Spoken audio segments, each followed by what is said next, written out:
Again, today we are leveraging Canva and Lumio. So Canva for Education is available for you as an educator, and it is an all-in-one visual communication platform. So a variety of templates. I'm a big Canva fan that are already created for you that you can customize. You can create your own, but definitely allows you to leverage and take your presentations that you use for instruction in various formats, but allows you to take your presentation to the next level. And again, a lot of great templates already created for you. And this slide was made a few months ago. So I was watching a webinar and I heard as of August, this is up to 80,000. So it says 70. So I'm going to cross out that 70,000. Again, you're going to see my annotations in real time. So I'm going to cross out that 70. I'm going to click my A icon over here on the left-hand side, and we are going to increase this to 80K. So in Canva, with the education account, you have access to over 80,000 education specific ready to use templates. So again, all ready to go that you can customize and make your own. Over 80,000, that's a lot. They also have 60 or 610,000 non-education related templates as well. So free resources. I am a big fan of working smarter instead of harder, especially as an educator, your time is very limited. So resources at your fingertip that you can customize and make your own. And for Lumio, so we are going to talk about Canva and leveraging those ready-made resources and how you can bring it into Lumio to increase that interactivity. It works. Okay. So with Lumio, you can start with ready-made resources that you already have created. Again, work smart instead of harder. So not only can you bring in Canva presentations, you also can bring in PowerPoint, Google Slides, PDFs, and so forth. So you can start with your existing content.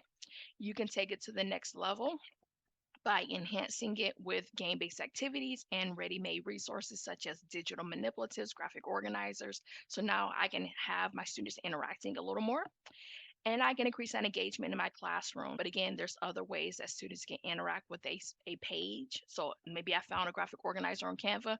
I can make it a handout. So now my students can write on that graphic organizer in Lumio.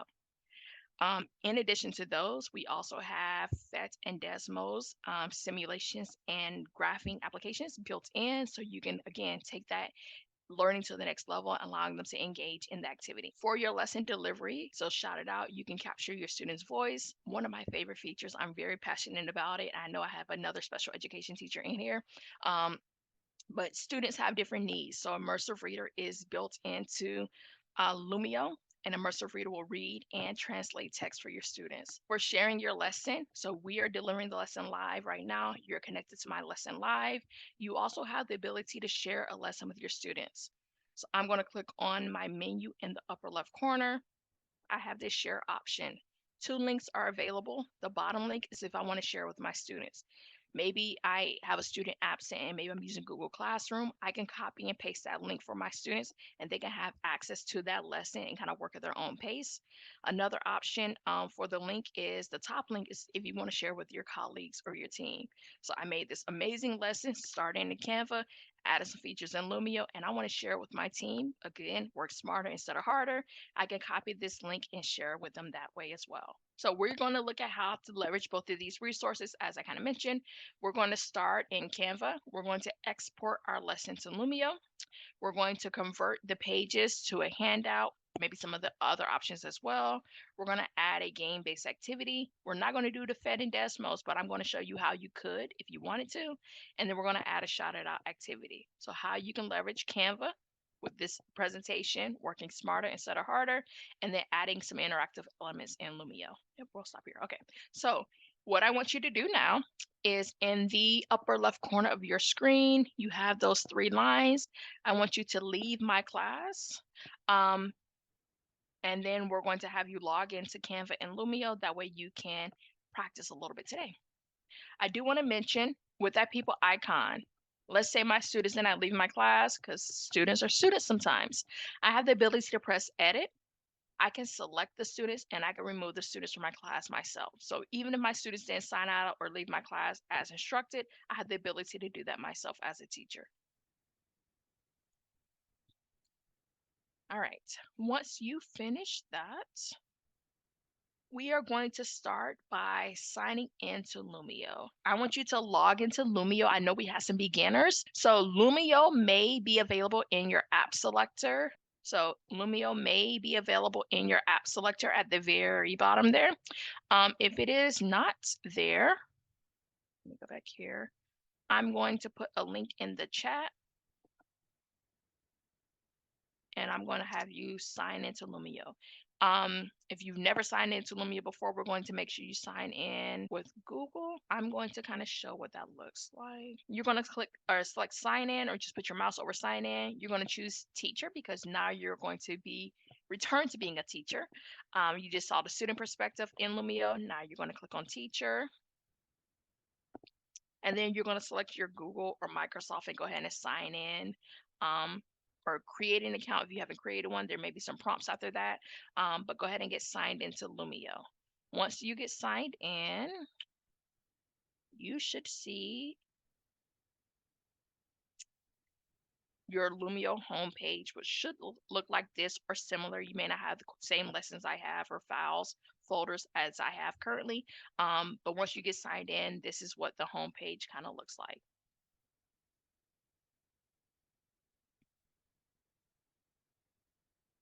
All right.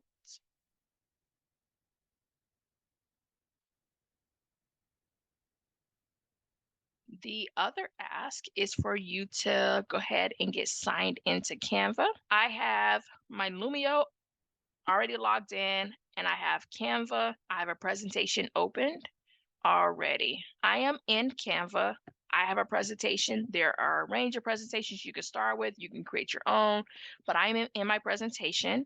On the left-hand side, I wanted to select apps. So I want to connect my Canva account with my Lumio account. That way I can export it directly to my Lumio account. Did we catch that? All that? Okay. So I'm selecting the apps icon on the left-hand side. And I'm going to search for Lumio, Lumio. And here is our Lumio Firefly. I've already connected mine, but you'll be able to click on it, connect it to your Lumio account and follow, like just following the prompts. Mine is already connected, so I'm going to just click on it because I want to export this presentation. Again, wonderful, beautiful presentation started in Canva, and I want to be able to export it to Lumio so I can add those interactive elements. All right, so I'm clicking Lumio. So I've already added the app. I've already synced it to my account. So you will have to do that first. And then I'm going to select Export Designs to Lumio. So I want this presentation to go directly into Lumio. So I'm going to press Export Designs to Lumio. And I have an option. So I have 6 pages in my presentation. Yes, if you signed in, it looks like quite a few of you are guests, but if for some reason you signed in to Lumio as a student, sign out, or at the bottom it may say teacher sign in or something about being a teacher signing in there. Okay.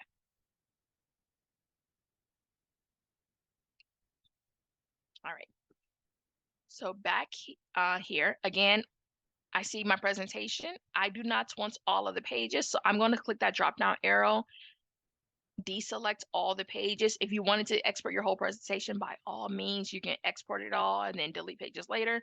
But I just want page 2, 3, and 4.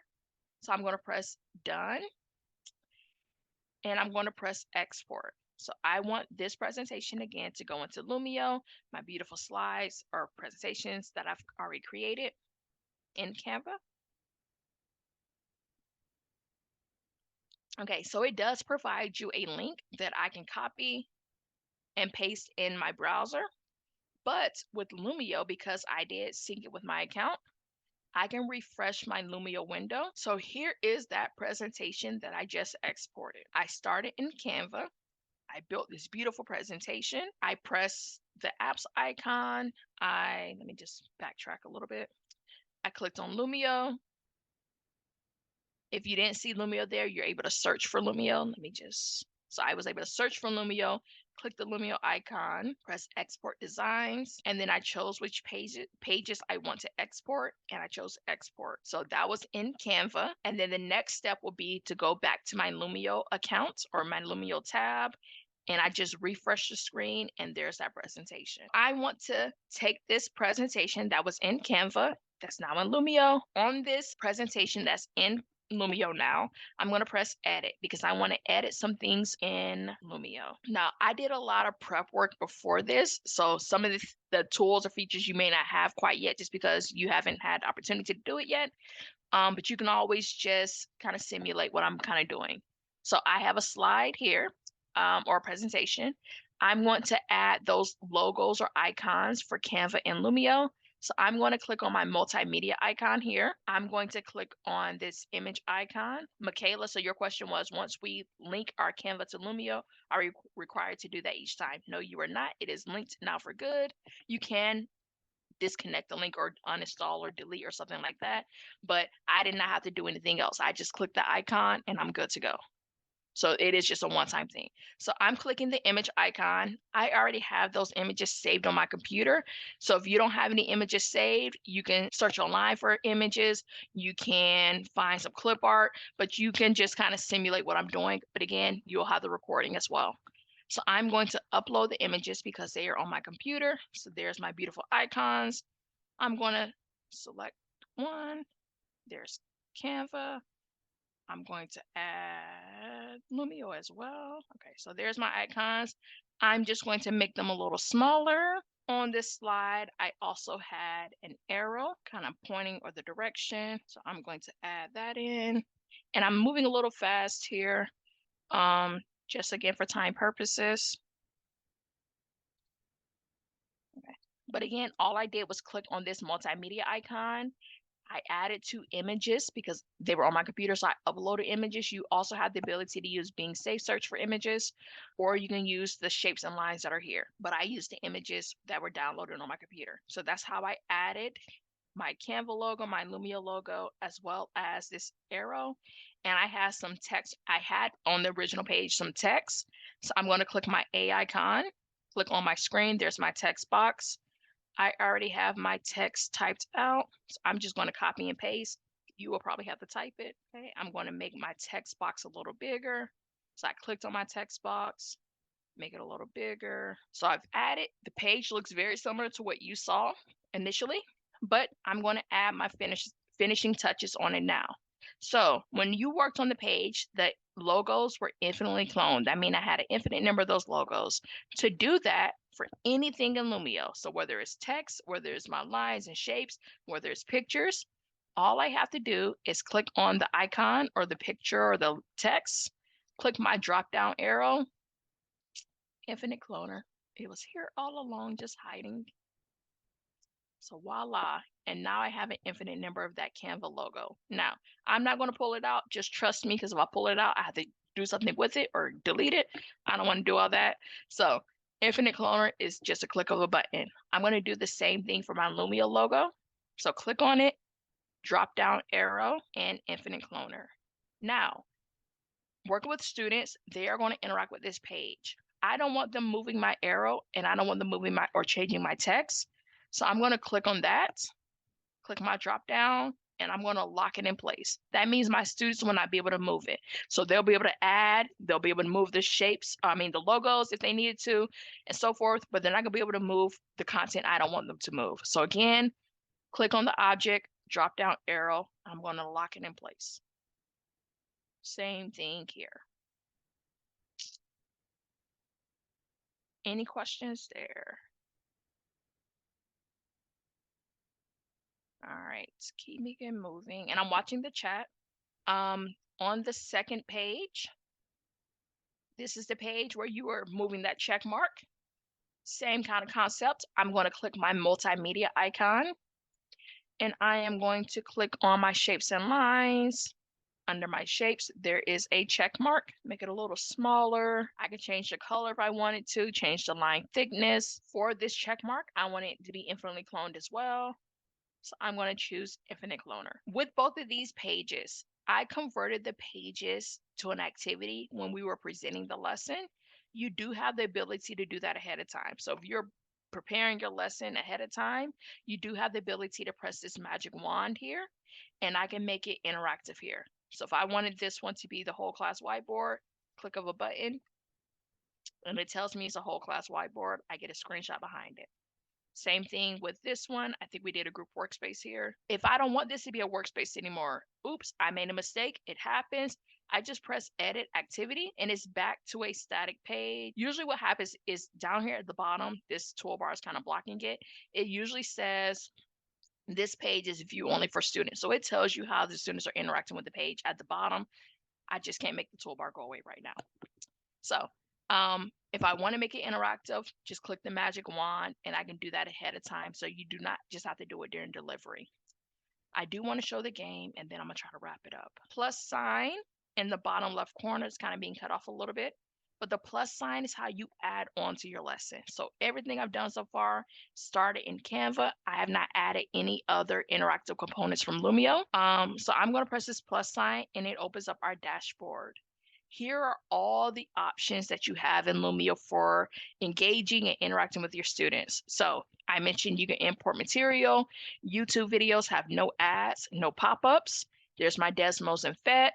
We have built-in graphic organizers and manipulatives. There's some templates here. So we saw the shout it out activity. There's games, your exit tickets, your warm-ups, already created material available here on this dashboard. I want to show the game. I'm going to choose game-based activities. We have 12 games to choose from. So I like jokes, but I also like word searches. So word search is one of our newer games. You add the words. Every time the students do the word search, it's going to scramble the word like puzzle, and every student's screen is going to be different. So great way to practice vocabulary. I am going to show the rank order though, because that's what I was supposed to show. So I clicked rank order, and actually I'm going to go back really quick. If you didn't know what a game was, so you didn't know what rank order was, it does give you a description here. The little hat is all over Lumio, the little graduation cap. It gives you a video of what the activity is. So if there's something you don't know what it is, the graduation cap is your friend. But here's my rank order. And really quick, I'm just going to add a couple things. We said meal prep. We said laughter. And we said exercise. There were some others. I think someone said re-extras. I added my content. Our example earlier had images. If I had the images, I just click there and I can add images as well. So with most of the games, you can have text or images.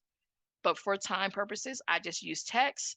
I can make labels. So my label said most likely, I think the least likely, or something around there. The way I had it set up earlier, it was set up to do not check. That means that it was opinion based. There were no right or wrong answers.